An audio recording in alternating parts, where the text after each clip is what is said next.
পার্বত্য চট্টগ্রামে আদিবাসী স্বীকৃতির দাবির আড়ালে দেশ বিরোধী ষড়যন্ত্র চলছে বলে অভিযোগ করেছেন বক্তারা। এ অভিযোগের প্রতিবাদে চট্টগ্রাম প্রেস ক্লাবের সামনে মানববন্ধন আয়োজন করে পার্বত্য চট্টগ্রাম বৈষম্য বিরোধী সাধারণ শিক্ষার্থীরা। মানববন্ধনের বক্তারা বলেন, ১৯৯৭ সালের শান্তি চুক্তিতে পার্বত্য চট্টগ্রামের বিভিন্ন উপজাতি নিজেদেরকে উপজাতি হিসেবে পরিচয় দিলেও ২০০৭ সালের ইউএন ডিক্লারেশনের পর থেকে দেশীয় ও আন্তর্জাতিক চক্রান্তের অংশ হিসেবে তারা আবার আদিবাসী পরিচয়ের দাবি তুলছে। এটি একটি পরিকল্পিত কৌশল, যার মাধ্যমে পার্বত্য চট্টগ্রামকে অস্থিতিশীল করার চেষ্টা চলছে। বক্তারা আরও বলেন, আদিবাসী হওয়ার জন্য একটি ভূখণ্ডের আদি বাসিন্দা হওয়া অপরিহার্য, কিন্তু বাংলাদেশের কোনো উপজাতি এই ভূখণ্ডের আদি বাসিন্দা নয়।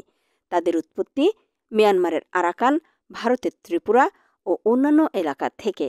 তাই তারা আদিবাসী নয়, বরং উপজাতি ও ক্ষুদ্র নৃগোষ্ঠী। আন্তর্জাতিক মহলের সহায়তায় আদিবাসী পরিচয়ের মাধ্যমে বিশেষ সুবিধা নেওয়া ও রাষ্ট্রবিরোধী কর্মকাণ্ডের পথ সুগম করা হচ্ছে বলে অভিযোগ করেন তারা। বক্তারা গণমাধ্যম সহ দেশের সাধারণ জনগণকে এ ধরনের ষড়যন্ত্রের বিরুদ্ধে সজাগ থাকার আহ্বান জানান এবং জাতীয় স্বার্থ রক্ষায় ঐক্যবদ্ধ প্রতিরোধ গড়ে তোলার প্রয়োজনীয়তা তুলে ধরেন।